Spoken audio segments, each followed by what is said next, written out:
صلى عليك الله يا ابن عبد الله أحمد حبيبنا عليك السلام۔ اس کے مقابلے میں رسول اللہ صلی اللہ علیہ وسلم کی تاریخی حیثیت کو دیکھیں، تمام مذاہب کے مقابلے میں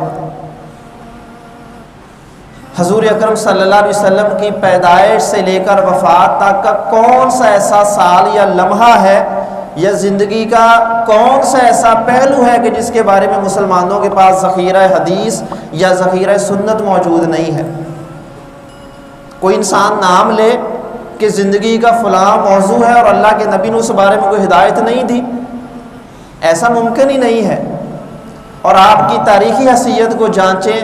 کہ اتنی کتابیں رسول اللہ صلی اللہ علیہ وسلم کے بارے میں موجود ہیں کہ کائنات میں کوئی ایسا شخص نہیں گزرا کہ اس کی زندگی کے بارے میں اتنی تفصیل سے اور اتنی زیادہ تعداد میں لکھا گیا ہو۔ اس وقت جو دنیا میں موجود کتابیں ہیں ان میں رسول اللہ صلی اللہ علیہ وسلم کی شخصیت کے بارے میں کتابوں کی تعداد 50,000 سے زیادہ ہے۔ کوئی بندہ ساری زندگی لگا لے، ایک لمحہ بھی اپنا کسی اور کام کے لیے نہ چھوڑے، اپنی ساری زندگی پڑھتا رہے، وہ 50,000 کتابوں کو پڑھ نہیں سکتا۔ زندگی ختم ہو سکتی، اللہ کے نبی کی تاریخی حیثیت ختم ہونے کا نام نہیں لیتی۔ بیت الحکمہ۔ اور پھر آپ دیکھیں ہر زبان میں، دنیا جہاں کی ہر زبان میں، ہر قوم میں رسول اللہ صلی اللہ علیہ وسلم کے بارے میں معلومات اتنی ہیں، کوئی جاننا چاہے اس کی زندگی ختم ہو جائے لیکن معلومات پھر بھی ختم نہ ہو۔ اسے اندازہ کریں کہ رسول اللہ صلی اللہ علیہ وسلم کا یہ خصوصیت تمام مذاہب کے مقابلے میں کتنی اعلیٰ ہے۔ دوسری طرف آپ دیکھیں کاملیت کہ مذہب کا جو بھی بانی ہے یا جو بھی نبی ہے اس کی تعلیمات اتنی واضح، کامل اور مکمل ہوں کہ پوری زندگی کا احاطہ ہوتا ہو۔ آپ دیکھیں کہ اس کی زندگی کا ایک ایک لمحہ اس کی قوم کے سامنے آ جائے کہ اس کے مطابق عمل کر سکے، یہ صرف اور صرف رسول اللہ صلی اللہ علیہ وسلم ہی کی ذات مبارکہ ہے۔ آپ کو جیسا کہ ابھی بتایا، ہر مذہب کے بانی کو دیکھیں، ہر نبی کو دیکھ لیں، کسی کے بارے میں آپ کو پوری زندگی کا اس کا خلاصہ نہیں مل سکتا، پوری زندگی کے عنوانات نہیں مل سکتے، پوری زندگی کی تفصیلات نہیں مل سکتی۔ وہ اللہ کے نبی ہوں یا دیگر مذاہب کے ان کے بانیوں، کسی کے بارے میں یہ معلومات نہیں ہے۔ اس کے مقابلے میں رسول اللہ صلی اللہ علیہ وسلم کو دیکھیں، کتنی کامل زندگی، اتنی بہترین آپ کی زندگی کے بارے میں کہہ لیں کہ تفصیلات موجود ہیں۔ اس وقت سے لے کر اب تک ایک ایک گوشے کے بارے میں الگ الگ کتابیں موجود ہیں۔ بطور مثال دیکھیں کہ سفر طائف جو رسول اللہ صلی اللہ علیہ وسلم نے اپنے چچا اور اپنی بیوی ان کی وفات کے بعد جب مکہ میں کوئی سہارا نہیں تھا، اب طائف میں گئے، وہاں پر تبلیغ کی۔ یہ ایک سفر ہے، چھوٹی سی معلومات ہیں، آپ یہ واقعہ پڑھیں 10-12 منٹ میں آپ پورا واقعہ پڑھ سکتے ہیں،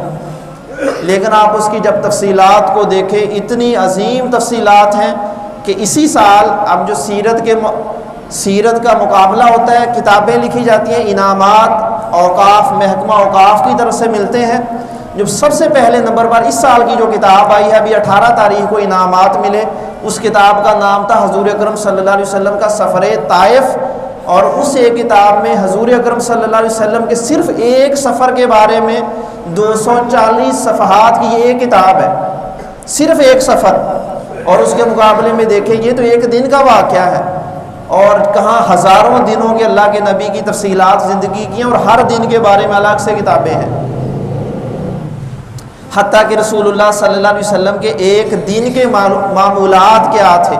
بیدار ہونے سے لے کر سونے تک آپ کا ایک دن کا معمول کیا تھا، اس بارے میں الگ سے کتابیں ہیں۔ اور یہ نہیں کوئی ایک صفحے میں ہے، سینکڑوں صفحات کی کتاب صرف یہ ہے کہ اللہ کے نبی اپنا ایک دن کیسے گزارتے تھے۔ اس شخصیت کے ساتھ کسی کا کوئی مقابلہ ہو سکتا ہے کہ ایک ایک دن کے بارے میں اتنی معلومات ہیں کہ انسان پڑھے تو کئی دن لگ جائیں، چہ جائے کہ اس کی پوری زندگی کی بات کی جائے۔ حضور اکرم صلی اللہ علیہ وسلم بطور معلم، بطور استاد کیسے تھے، الگ سے کتابیں ہیں۔ بطور والد کیسے تھے الگ سے کتابیں ہیں، حضور اکرم بطور حکمران کیسے تھے کئی کتابیں اس بارے میں موجود ہیں، حضور اکرم صلی اللہ علیہ وسلم کی معیشت کیسی تھی، آپ کے فیصلے کیسے تھے، حضور اکرم صلی اللہ علیہ وسلم کی ذاتی خصائل دیکھیں، آپ کا حلیہ مبارک کیا تھا، آپ کو سینکڑوں کتابیں ملیں گی، اور حضور صلی اللہ علیہ وسلم کی گفتگو، آپ کا اخلاق، آپ کا چال چلن، ہمسایوں سے تعلقات، غیر مسلموں سے تعلقات، صرف حتیٰ کہ اتنی بات کہ آپ کے پاس جو سفیر آتے تھے ان سفیروں کے بارے میں بڑی بڑی کتابیں موجود ہیں کہ اللہ کے نبی ان سے کیا سلوک کرتے تھے۔ ان سب کو چھوڑیں، حضور صلی اللہ علیہ وسلم کے جوتے، آپ کا لباس، آپ صلی اللہ علیہ وسلم کے زیر استعمال جانور، ہر ایک کے بارے میں الگ الگ کتابیں موجود ہیں۔ جس نبی کی زندگی کے ایک ایک لمحے کے بارے میں اتنا کچھ موجود ہو، اس سے بڑی کاملیت کیا ہے؟ تیسری چیز دیکھیں کہ حضور اکرم صلی اللہ علیہ وسلم کی تعلیمات کی جامعیت ہے کہ دنیا جہاں کا کوئی مسئلہ، کوئی گوشہ ایسا نہیں ہے کہ جس بارے میں آپ کی تعلیم موجود نہ ہو۔ آپ کی زندگی میں سینکڑوں سال بعد کوئی مسئلہ درپیش ہوتا ہے، لیکن آپ اس کا جواب تلاش کرنے کے لیے حضور اکرم صلی اللہ علیہ وسلم کی زندگی کی طرف رجوع کرتے ہیں، حالانکہ درمیان میں 1400 سال کا عرصہ ہے۔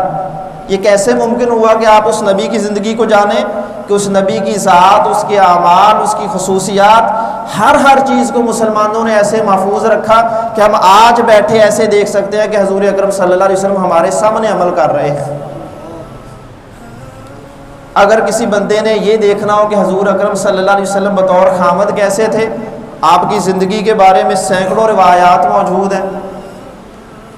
آپ صلی اللہ علیہ وسلم اپنی اولاد سے کیسے سلوک کرتے تھے، اس کے بارے میں سینکڑوں روایات موجود ہیں۔ حضور اکرم صلی اللہ علیہ وسلم کی نرمی کیسی تھی، آپ کی گفتگو کا انداز کیا تھا، آپ صلی اللہ علیہ وسلم کا چلنے کا انداز کیا تھا، آپ علیہ الصلوۃ والسلام دشمنوں کے ساتھ کیا سلوک، ایک موضوع لیتے جائیں تو آپ کو ہر موضوع کے بارے میں اتنا مواد ملے گا کہ آپ خود اس کو پڑھنے سے اتار جائیں گے، اتنا کچھ موجود ہے۔ یہ بھی رسول اللہ صلی اللہ علیہ وسلم کی زندگی کا خاصہ ہے، کسی اور کے پاس یہ سب کچھ نہیں ہے۔